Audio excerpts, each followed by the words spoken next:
Patriots. You are tuned into Living with Liberty, your source for common sense and truth. Bringing you insight from outside the mainstream, I am your host, Ryan.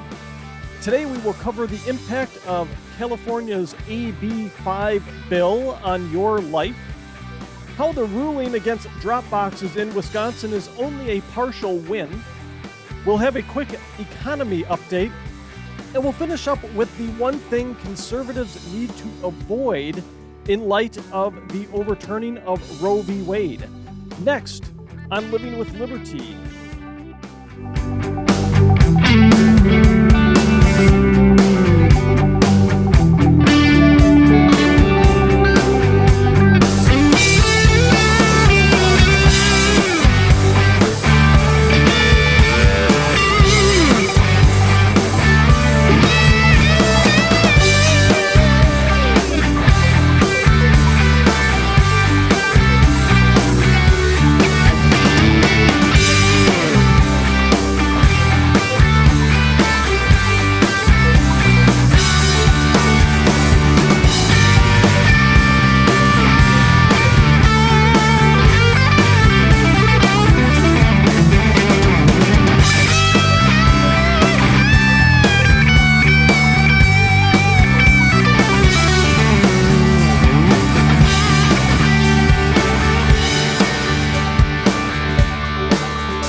The U.S. Supreme Court declined to hear a case as to whether California Bill AB5 violates the FAA Authorization Act of 1994, and specifically how that law applies to independent truckers.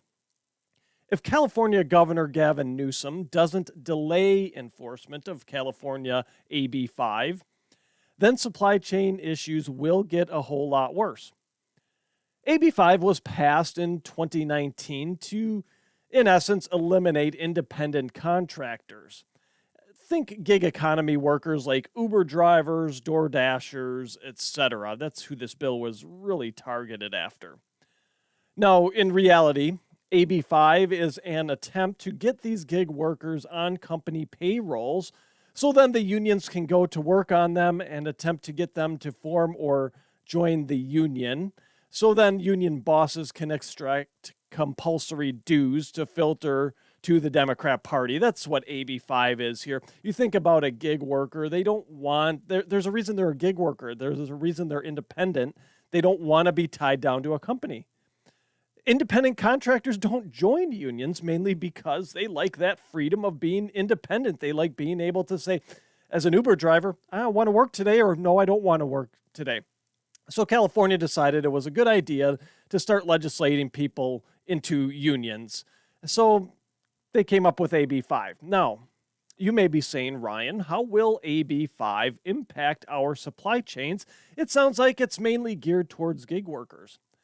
Well, that law applies to truckers who are owner-operators as well. Those are independent folks that some have one truck, some have 10 trucks. It just depends.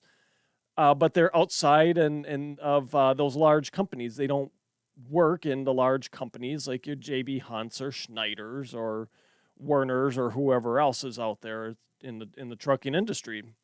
So it applies to those owner-operators as well. And what this law, if it's going into effect as expected here, the law threatens to sideline 70,000 drivers in California. Now, that means that an industry already short on labor would get even shorter on help. And those 70,000 drivers, those are just specifically California-based drivers. Yes, those drivers could go all over the United States, but if their home base is in California, they fall under this law.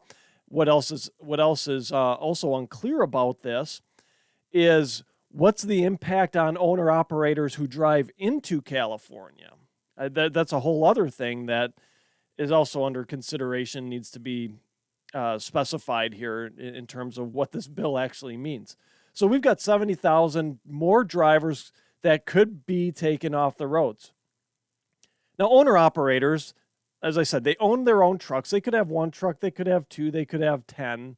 and just hire people here or there to operate their other trucks. They work and secure their own loads ad hoc, or they'll contract out to larger trucking firms. There are a few trucking companies out there that are just asset models, meaning they basically own the trailers and they contract with owner operators to haul those trailers around wherever they may need to go. Some trucking companies also have dedicated owner operator divisions where those owner operators are contracted long term by the trucking company.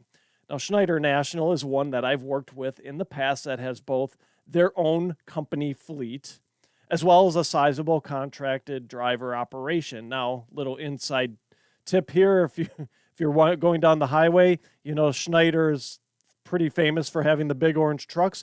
If you see one that's not orange with Schneider National on the side of it, that's one of their owner operators. So just a little inside tip there. You may or may not find that interesting, but there you go. I'll give it to you anyway. Now, additionally, a lot of drivers who pick up and move containers from the ports are also owner-operators. And this is where things get really interesting. Now, there is a ton of freight that comes out of California from warehouses, especially regional warehouses. The whole area around Los Angeles there's a lot of warehouses around there just because of the ports and everything else. And a lot of companies send their product into those warehouses in Los Angeles for regional distribution. So you have a lot of activity just around Los Angeles in and of itself. So you've got the containers that come in from overseas. They need to be moved either to their final destination or to a rail yard. There are rail yards at the ports, but you got truckers moving them back and forth, within that rail yard or even to rail yards outside the ports. So you need a truck to do that in order to get that product to the interior on the train to get it to the interior of the United States. That all requires a truck and a truck driver to handle it. I covered a while back the issues we had in getting containers moved from the ports. I even wrote a blog post on that last, I think, October or something like that. Those previous issues that we've had, all leading out of the COVID shutdowns and everything else, and the whole backup of ships off our coast and everything else, all those previous issues caused missed windows for sale and retail. A lot of that stuff was seasonal items coming in, seasonal merchandise for Christmas or Thanksgiving or whatever. So the retailers then had to warehouse that seasonal merchandise until the next season, which is now they're starting to pull some of that out now and get it ready for sale this year. Consumer preferences have changed. Who knows if they're going to want to buy last season's Christmas decor, right? So this all has implications. If you can't move the shipment from the port, from the rail yards to their destination, you miss sales. You miss the season. We're seeing it now. Inventories are piling up at the retailers with things like clothing that are now not in consumer preference anymore. You had, like I said, even last year, shelves at Christmas were empty for certain things. Now we're starting to see a little bit of a balance return to the trucking market. Supply chains are slowly starting to get back to some semblance of operation, of normal operation. Not there yet. Don't misconstrue what I'm saying here. It's definitely not there yet, but we're starting to see some things start to get balanced back in, and we'll start to see things start to normalize here. Now, yes, this is, I think, happening because we have a recession. We're in a recession. I firmly believe, seeing the numbers, the inflation numbers that just came out, I'm fully expecting to see our GDP numbers be another negative quarter when they come out. Should be shortly here. I think we're middle of July, so it should be coming out shortly here. So some of this is because we're in a recession, but it's still, we're starting to see things normalize a bit. Now, the last thing we need with this, that we're starting to see some recovery, is this California law to take effect and take a huge number of drivers off the road. The shipments that are starting to come in now and that will be coming in over the next few months are those Christmas seasonal shipments again. If there's no trucks to move them from port because of yet another short-sighted policy decision made to appease a special interest group, then we can expect another holiday season of shortages and retailers whose inventories, I said, are already growing, to add to those inventories because their deliveries miss the seasonal window yet again. The retailers aren't just going to throw the stuff out. They paid for it. They want to get, the sale on it. They'll just put it back into storage for the next season, or maybe try and clearance it out at the end of the season if it comes in time. But they're not making their best margin on that product at that point. It just continues to perpetuate the issues that we see with the economy then when you do these sorts of things. Now, the shortage in available trucks, and why this is a big deal, will also worsen inflation. Because now the price of trucking will go up. The price of getting your product from point A to point B will go up. And you think about how many trucks carry those things along the way. You have a truck maybe from the port to the rail yard. You have a truck from the rail yard to the retailer's warehouse. You have a truck from the retailer's warehouse to their store. That all takes trucking capacity. A lot of the reasons we've seen inflation is all those trucks run on fuel, and you've got, like 3 there just in that instance. 3 trucks handling a product before it even gets to the shelf. So costs just continue to increase. This stuff just continues to worsen inflation. You know what? This is certainly something to watch. It impacts us all. You might have been saying at first, this is just a California deal. Well, yeah, the law's in California, but it impacts us all because trucks go everywhere. Whether they stay in California, they're still moving goods there that are coming to us here in the interior of the United States. So we need to keep an eye on this. And if you're in California, I'd encourage you to write Gavin Newsom, write whoever else might have some influence, and say, do not let this bill go into effect as it stands right now. It's going to cause major issues for the rest of the country. If you're listening to the audio-only show and your platform allows for reviews, please give us a 5-star review. It helps others find the show. Whether you are listening to the audio version or viewing on Rumble or YouTube, hit that subscribe button. The more subscriptions we have, the more the show gets into the recommendations made by the algorithms, and the more we are able to spread the truth. All right, moving on. So we had a large win, albeit a mixed win. I'll get into why it's a mixed win here in a minute. But we had a large win for voter integrity here in Wisconsin that I do think will have far-reaching effects in other states with similar voting laws. Also, as I said, with that big win came a major disappointment, mainly within our judicial system. And that we will focus on that in a minute. But first, I want to get to the big win. So our state Supreme Court has ruled that the drop boxes used in the 2020 election were illegal according to state statute. Now, long story short here, a good chunk of us already knew that. We knew our elections commission had no authority to make up election laws, only enforce the ones that the legislature had passed. Yet, the elections commission did it anyway, said, go ahead, county clerks and town clerks, use the drop boxes, they're fine. And our feckless legislature let them get away with it. Our Supreme Court also ruled that according to our state statute, ballot harvesting is illegal in Wisconsin. And this is what they noted. The Supreme Court ruling said this. The WEC exceeded its statutory authority when it declared that voters could hand off their ballots to third parties rather than personally deliver their own ballots to election officials.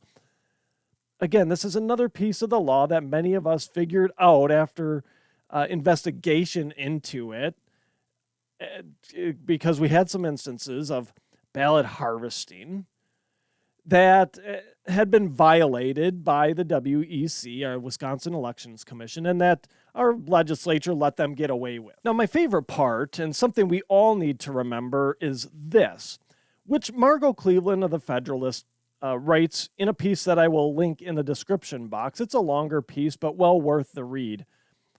She writes this: in reaching this conclusion, the High Court highlighted several points that large swaths of the country appear to have forgotten, writing this: voters are entitled to have the elections in which they participate administered properly under the law.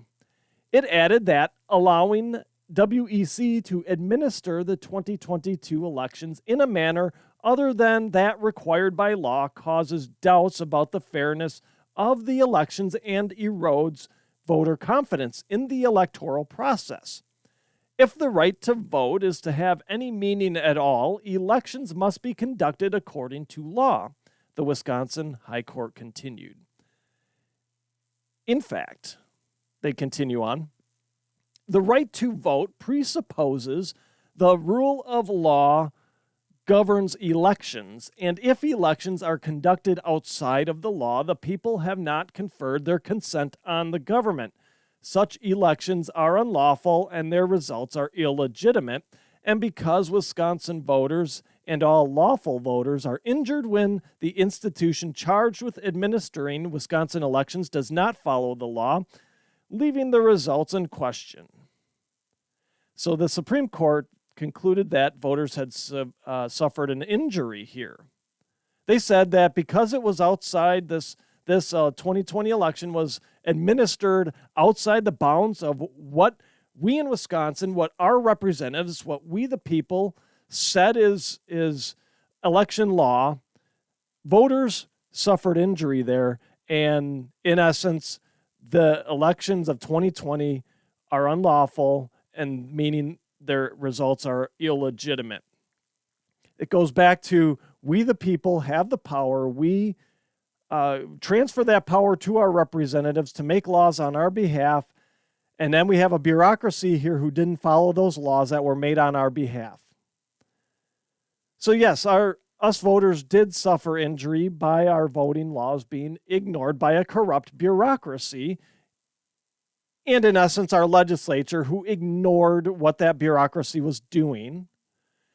And our state Supreme Court recognized that fact in this ruling. Now, that's the good news. What that means for the decertification movement here, I have no idea.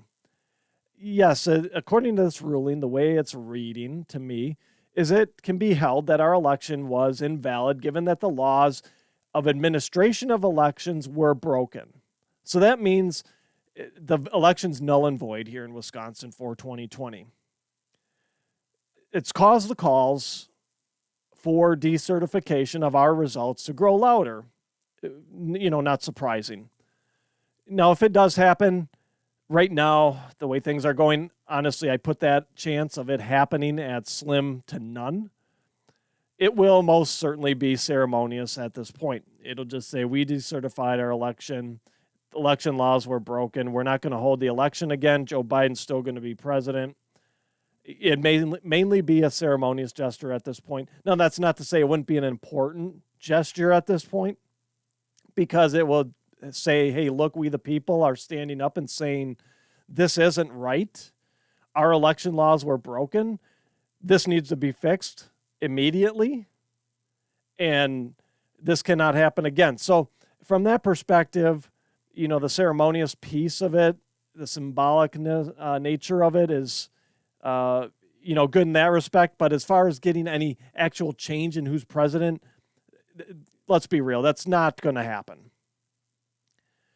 So the win here is we've got exposure, laws were broken. We've got the court on record saying our laws were broken. Big win. We got the court saying drop boxes and ballot harvesting are not allowed by our state statute. So by that ruling, our next election should be more secure. People should feel confident in that. But the reason I say it's only a partial win, it's a big win. That first half there is a big win, no doubt. That's a big win. And as I look at this, and as I read the Margot Cleveland piece, again, I urge you to go and read that. It's a really great piece. There's a bigger issue here. And the bigger issue is how the justices ruled on this decision that election laws were broken. And the way they ruled just shows how deep the ideological divide in our courts is, and shows how much court rulings are just ideological rulings at this point. So this decision on the legality of drop boxes and ballot harvesting in our state, in Wisconsin, the Supreme Court decision was 4-3. And it was along what you would call ideological lines. So it was the so-called conservative justices concurring on the majority opinion, and the liberal justices dissenting. How can we have rule of law in this country if in a case like this, where it is cut and dry as to who makes election laws, what those election laws are, and who has the authority to administer those election laws, how can we have confidence if there's not a unanimous consent in a case like this where it's so clear-cut that laws were broken?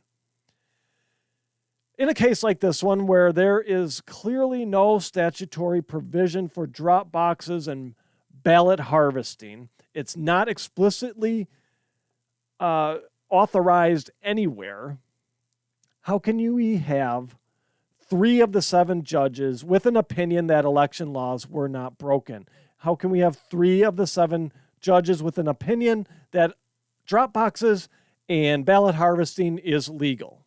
I looked at the statutes myself way back then and can point out where it clearly states that in Wisconsin, you can't have third parties turning in massive amounts of ballots. You can have a family member do it, and that's it. You can't have someone bringing in hundreds of ballots. It's illegal. Yet our legislature let them get away with it anyway. They didn't do anything. I can understand now if there was a case, if this was a case where there was no precedent or the law was unclear, I can understand having a split decision under those circumstances. But the WEC, it's clear, has no authority to create election law, only enforce it. And we have 3 justices who think differently, and it's clearly based along ideological lines. It's clear in our law: no drop boxes, no ballot harvesting. Legislature administers election law. WEC only can give direction based on what the law says currently.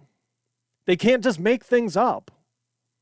If we cannot have unanimous decisions on issues of law, especially law that's clear-cut and established, and who holds the authority to make those laws, then what kind of confidence should we expect to have in our justice system? If our justice system can't say unanimously, yes, the legislature makes the laws, WEC, useless bureaucracy that you are, can only enforce those laws. You cannot give guidance outside those laws. If we can't have all 7 of our Supreme Court justices in Wisconsin saying that, then how can we have confidence in our justice system? It's obvious at this point, our justice system, from state level on up to the federal level, has been corrupted, and that ideologues have a grip on it. So I'm under no grand illusion that there's been any other lens used to look at these laws other than a political one. But how can we expect to have any sort of confidence in that environment? We can't. The Supreme Court, I think, is getting things. The United States Supreme Court is getting things right. They've certainly moved more towards that originalist intent of the Constitution, and hopefully that filters down to the states. Yeah, there's some decisions that some of those justices have made that, we don't like them. But if it's based on constitutional authority and law, then okay, maybe we need to look at the Constitution and what it says and work to change the laws then. That's how this works. We don't put activists on the bench. We use the tools we have within the Constitution, within our state constitution, within our state and federal laws to make these decisions. That's why they're there. We don't just have justices on the bench to make up a ruling because that's how they feel that day. So yeah, it's obvious. I'm under no grand illusion. Our justice system is corrupt at certain points. We have good ones out there, no doubt. We're moving in the right direction, I feel like, but at the same time, there's still a lot of corruption out there. It's not reasonable to expect anyone to have confidence or respect in a justice system that clearly picks winners and losers based on ideology and how that justice feels that day. Justice is to be blind and unbiased. When there's a clear line of authority as granted by the law, then there needs to be unanimity in that decision. The fact that the case here in Wisconsin was a 4-3 decision based on ideological lines casts serious doubt on the validity of our justice system. Dissenting opinions are fine for times, again, when the law isn't clear or precedent hasn't been set. But this wasn't one of those times, and it just further exposes just how rotten our whole system has become. Okay, a quick economy update. Jobs numbers just came out, I believe it was this past week, as are the inflation numbers, and they are ugly. The Biden regime is pointing to those recent job numbers, and the low unemployment rate is evidence that our economy is doing well and that we are not in a recession. Don't buy that for a second. Jobs are the laggingest of lagging indicators in a recession.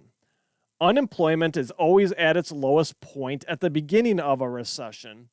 And right now we have not only low unemployment rate, but we have the lowest labor participation rate we've had in 50 years. So I don't even believe that unemployment rate at whatever it was, 3.6%, I think was the last number I saw. I don't even believe that because our labor participation rate is the lowest it's been in 50 years. So we're probably, I would guess, having looked at the numbers, we're probably about 2 percentage points low on our unemployment rate right now, just as a hazarding a guess. So I don't believe it for a second. It's been clear we're in a recession. Inflation's 9.1%.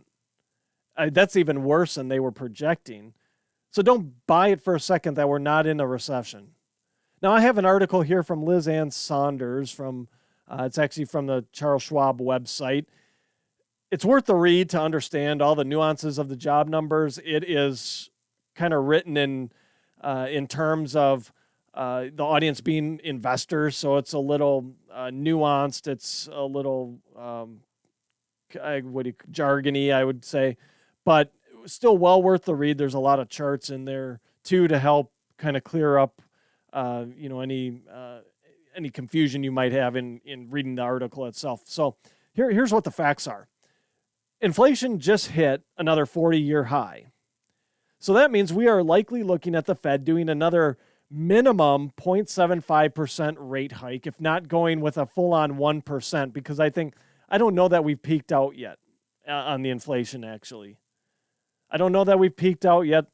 It'll be interesting to see if the Fed, what they're thinking, because I think if they go above 0.75%, they are also thinking that we haven't peaked out on inflation yet. So if they go at the full-on 1% or higher, then we probably haven't peaked out on inflation numbers yet.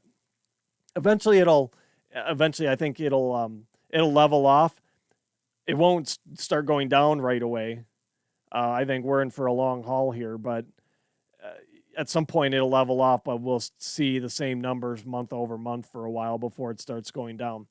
So we've got the Fed. I think they're going to do 0.75% rate hike, if not going to a full percent, maybe even more. We'll see. That those numbers come out in a couple of weeks, I believe, is when they're meeting. And the job forecasts themselves have actually been revised downward the last 2 months. So what does that tell you? That tells me, and should tell you, or will tell you now because I'm going to tell you, that we are in a recession. Jobs are starting to dry up. They revised them downward the last couple months, the forecast. So, and, to boot, unemployment is always at its lowest point at the beginning of a recession, which is where we are right now. We're going to hit an inflection point possibly as early as the back half of this year where we will start to see those overall reported job numbers dropping. Now they're covering it up a bit now with, like I said, with revised forecast down, and we're still kind of in that point where companies are still hiring. They're still maybe not seeing the fact that their demand is going to drop off here with this recession, but eventually I think could be as soon as the back half of this year, we'll start to see those overall reported job numbers dropping. We'll start to see unemployment creeping up. As I said a couple of shows ago, from a job standpoint, I don't know how many jobs will actually be lost, how many layoffs will happen, versus the fact that companies will just pull down job postings because there's been such a labor shortage due to the low participation rate in the workforce. There's still tons of jobs unfilled. We might see those get taken down, those job postings taken down, and jobs that were posted to be filled not get filled, versus massive job losses that we've seen in previous recessions. It'll be interesting to see because, like I said, that dynamic is where we're at now economically is very interesting. Will there be jobs lost? Yes, absolutely. There'll be jobs lost. We're starting to see it now. I think Tesla laid off a bunch of folks. There's been other companies. And the other thing here is, do we start to see some of these people not in the workforce today? So like I said, that participation rate's low. Do we start to see them looking for work because their savings ran out because the inflation ballooned out of control? Now their savings ran out. Now they start actively looking for a job, and now they become part of that unemployment rate statistic. And that is what drives the unemployment rate up, as opposed to massive layoffs. All that it could be. Like I said, it's an interesting time right now economically in the job market. Will we still see layoffs? Absolutely, we'll still see layoffs. People will still lose their jobs in companies that, that are not as ready for a recession, that aren't as fiscally strong. We are already seeing demand shifts from the consumers and drops in the sales of the big retailers because people are reducing those impulse purchases. They're reducing their discretionary spending because they have to spend more on the necessities. So we're starting to see all this right now.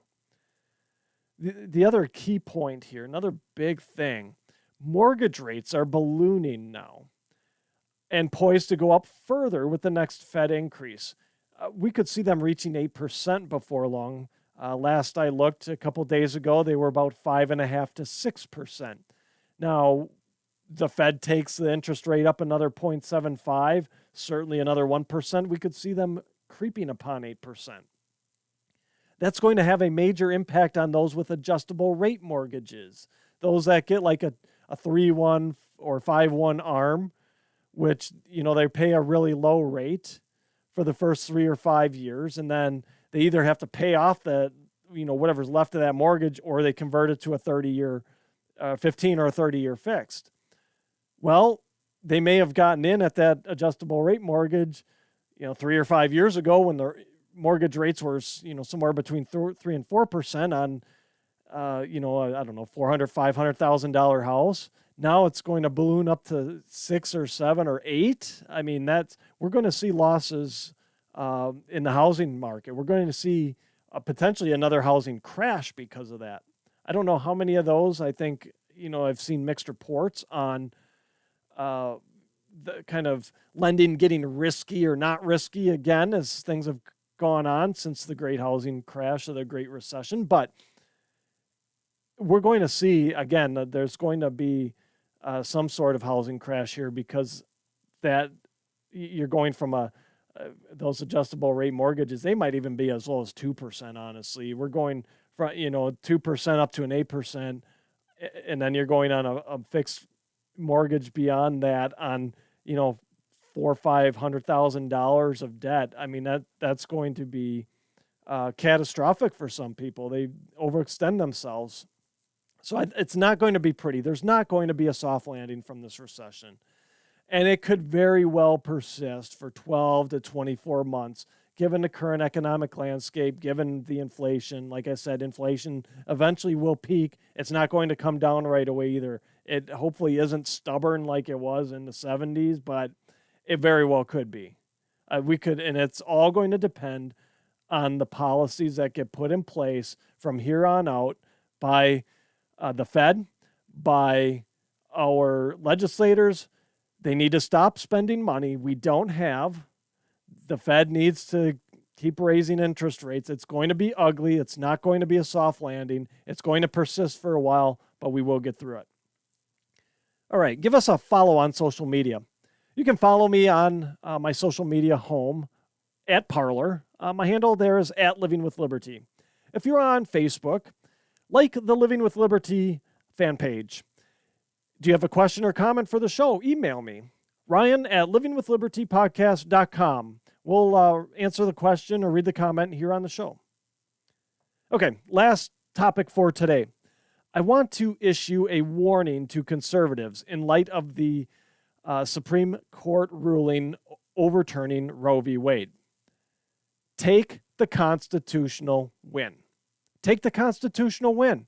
Do not overreach when it comes to state-level restrictions or bans on abortion. Doing so will stop and reverse the momentum the conservative movement has towards turning our rule of law back towards those constitutional principles. It will stop the momentum we have in turning our culture back to something that's called more appropriate and more traditional. Traditional is not a bad thing. We need to make sure that momentum isn't stopped by overreach. Don't be hypocrites when it comes to espousing individual freedom and liberty. Now, what makes me say this? There's stories coming out about how certain think tanks, legislators, special interest groups, whatever's, now are like sharks with blood in the water, kind of smell, okay, Roe v. Wade's been overturned. Let's see how far we can take this now to totally eradicate abortion everywhere. It's a dangerous and slippery slope.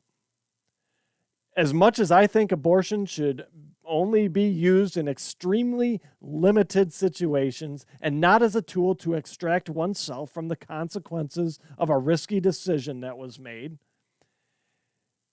it is still a reality that there are states that will allow abortion and that people will go to those states for abortions. Now, I have an article here from my local paper by Mitchell Schmidt titled Conservatives Exploring Legislation to Block Out-of-State Abortion, Stop Medical Abortions in Wisconsin. Now, again, this is an extremely dangerous position to be taking. It's an extremely dangerous thing to be espousing publicly, to even be floating this idea out there. Again, I'm 100% pro-life. I think it's abortion should be illegal everywhere. It's murder. But the Supreme Court kicked it to the states. Each state runs itself and will decide from there what the citizens of that state want to allow. That's their right. That's part of living in a federalist system. Now, from a freedom and liberty standpoint, I do not agree with this stance of trying to restrict out-of-state abortions, stop medicinal abortions one bit. Now, a local think tank here is already floating ideas on how to allow individuals to sue people who have abortions done in states where it is legal, as well as legislation to clamp down on access to Plan B pills. Again, this is a horrible idea. Horrible. It's the surest way to light a fire and lose momentum, to light a fire under the opposition and lose momentum. And not only that, again, it is an infringement on people's freedom and liberty, no matter how sick it is to be going to seek an abortion because of some risky behavior and you engaged in, not, the whole medical thing, that's a totally different story. Now, I'm pro-life 100%. Like I said, these types of laws would be a violation of the Constitution in my eyes, specifically the Commerce Clause, as well as a violation of jurisdiction. One state does not have jurisdiction over what happens when their citizens go and visit another state. It's an obvious power grab, which is something we've been speaking out religiously against here. Now, here in Wisconsin is an example. Let's give a couple of examples here. So here in Wisconsin, it is legal to take your kid into a bar and even buy them a drink if the parent so desires. Now, let's say someone from another state where those things aren't legal is vacationing here, takes their kid to the bar and buys them a drink. Would it be sensible then, once they went back to their home state, for someone who found out that that parent did that, and then that someone, that nosy Nelly, then goes and sues them for violating their state's laws for something that happened out of the state? Another example, you have enclaves of states where marijuana is legal around the country, Illinois being one of them here. So where I live, we're pretty close to the border. So you got a lot of people here that I'm sure are jumping the border, going and buying marijuana and bringing it back. Now, it's one thing if you bring it back and get caught. It's another thing if you smoke it there, let the effects wear off and then come back. I mean, would that be the same thing? If I went down to Illinois, I went to one of the dispensaries, bought marijuana, smoked it there, waited till the effects wore off, and then came back, so I wasn't under the influence. I did something legal in that state. There's no way, no matter who finds out here, well, Ryan smoked marijuana, let's sue him and take him to court and get him in jail because that's a violation of Wisconsin law. Well, no, I did that in Illinois and I did not come back under the influence. So, same thing with the previous example. That happened within our state. It doesn't matter if that parent and kid were from another state. That happened here.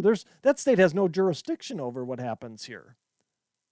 So would it be sensible that anybody would sue people in those instances for engaging in illegal activity in one state that might be illegal in another? No, there's no legal standing nor jurisdiction to do so, and it would be, in essence, a violation of the Commerce Clause, because that would be one state trying to regulate commerce in another, which is, you're running into a whole host of constitutional issues there. And like it or not, the same thing applies to this idea of trying to regulate someone getting an abortion in a state where it's legal. Whether you agree with it or not, it is a legal commercial transaction at that point in another state. Just because abortion isn't legal in that person's home state doesn't give that state jurisdiction over that person's actions once they leave the state.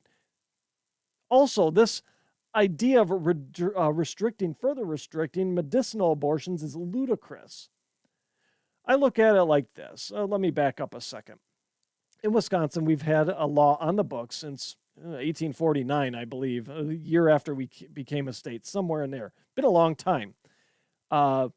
That basically said abortions were illegal in this state. Now, that law never came off the books. It was never repealed or anything, even in when Roe was in force. That law never was repealed by our legislature at any point in our history in the last 50 years, let's put it, since Roe v. Wade had taken effect. So once Roe v. Wade was overturned, that law went back into effect. And in that law, it does have, yes, abortions are illegal, but it does have provisions for medical, call it a medical exemption. If the mother's life's in danger, an abortion can be sought. That there's a provision for that in that law. So now I look at it like this. If you claim to be pro-life, you have to look at these instances, especially with the medical. I'm just speaking about the medical now. You have to look at these instances as a life potentially being saved. If a mother dies, so does the baby, and now you've lost two lives. We don't live in a black and white world where you can just regulate these things away, where you can say it's one or the other. It doesn't happen like that all the time. Are there things that are cut and dry? Yes, like before. The election law, cut and dry. That's black and white. It's right there in the law. This, not so much.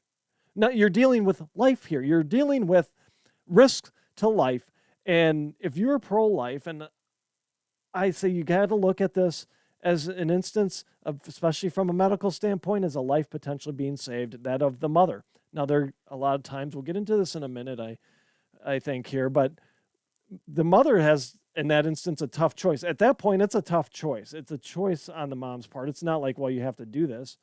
I'm sure there's many mothers that don't choose to do that if their life is at risk, to abort their child to save their own life. There's, I'm sure, many mothers that say, no, I'm going to try and carry this to term, this baby to term. Certain things are gray in life, especially when it comes to whose life gets saved. There has to be a bit of common sense here, with especially these medical, because they are a rare occurrence. It's what, maybe 1%, maybe less. I forget the statistic off the top of my head now, but it's a very rare occurrence that these are happening. To me, it falls under the safe, legal, and rare mantra we've heard a number of Democrats espouse over the years. That's where that falls. And I think in these types of instances that, not only are they rare, but the mothers are weighing the risks to themselves, carrying that child to full term, carrying that child maybe even to long enough to where the baby can be born and it's viable. They're weighing those risks, and they carefully consider what their doctor is telling them about those risks and the risk to their life. So it's not even, in that instance, it's not even cut and dry and a guarantee that the mother is going to say, well, yeah, let's abort the baby, because they're weighing those risks. Having a child is something that a mother wants to do. It's not going to be something they take up lightly where a doctor says, well, your life's at risk, you should abort the baby, and they're going to do it. No, they're going to weigh it out, find out what it means, what are the options. It's always a tough decision, but even in those instances, I think it's tougher. So that's why I think it's we got to look at it. The medicinal piece of this here is saving a life, and potentially two, right? I mean, it depends on a lot of factors on how far that baby can be carried into term, and when they be born as a preemie and survive. Those things all have to be considered, and are considered. The Wisconsin law banning abortions, that's now active again after SCOTUS overturned Roe, does allow for, like I said, for those medical abortions when a mother's life is in danger, but it requires two doctors to say so. Here's the other, I have a problem with that. I say you only need one in that instance. How many people does it take to see that a light bulb is burnt out and need to be changed? Do you get a second opinion on that? You flip the switch, the light bulb doesn't go on. Do you go and get somebody say, hey, is this light bulb burned out? It's the same thing here. Why would you need a second doctor to determine if someone's life is in danger? It would seem to be that when it comes to something like a pregnancy that has entered the life-threatening category, most OBs have enough experience between the 1,000 years they spend in school and the career experience gained on the job to be able to tell that without a second opinion. I mean, we've been having babies since the dawn of time. I would like to think that the doctors are pretty good individually saying, yeah, your life's in danger on this. Now, does that preclude the mother from going and getting a second opinion? No, but do we need to codify it in law that you have to get a second opinion? No. Again, because I go back to the statement before where the mother is going to do everything they can to try and bring that baby into this world. Again, I vehemently disagree with the practice of abortion in all but the rarest of instances. Like I said, this medical situation. So I'm not pro-choice here by any means. I just happen to see that there's gray areas in this, and we need to be cognizant of that. And we need to not overreach. So, yes, I vehemently disagree with the practice, but I will also defend another state's right to set laws in accordance with what the people who live in that state want. Whether I agree with it or not, that's what the people in that state voted for. If they voted that in our state we're going to have legal abortions because uh, we believe in not in people not having consequence for risky behavior. Well, that's what they believe in their state. Fine, I will defend that state's right because it's a constitutional right. I will also defend the constitutional right of someone to engage in legal commerce in another state, no matter if I agree with what they're doing or not. It's not my place to say if they want to go and engage in a transaction in another state. It might be illegal in my state, but legal in that state. Well, I will defend their right to do that because that is the essence of living as a free person in a constitutional republic. We all have choices we can make. There's all these different jurisdictions, and I will defend that person's right or that state's right to set laws or to engage in commerce that is legal in that state. That's just the way it is. That's the responsibility we have as living as free people in a constitutional republic. Conservatives need to avoid the temptation here of overreaching in an attempt to prevent residents seeking abortions in other states where it's legal. It's plain and simple. It's a clear trampling of someone's freedom and liberty, something that the GOP is supposedly for, something that is part of the conservative movement. We are supposed to be for freedom and liberty. Yet here we're trying to say, well, now we're going to try and restrict this. We're supposed to be for this. It's kind of hypocritical, no? If the GOP legislators at the state level do entertain notions of criminalizing out-of-state abortions, and heaven forbid even attempt to or manage to pass laws trying to regulate residents out of a resident who is engaging in legal activities outside of their state, their expected rise to power will be short-lived since they will be no better than the tyrants they replaced. Friends, that's my show for today. Thank you for tuning in. Please check out my website, livingwithlibertypodcast.com. There you'll find links to my past shows, my original articles, as well as other resources to help arm you with knowledge in fighting off the prevailing narratives of the day. While on my website, shop my store, Living with Liberty Outfitters. Lastly, I'd be so grateful if you shared, subscribed, and left a positive review of the show, should your listening platform allow. Subscribing helps us move up the charts and helps more people find the truth.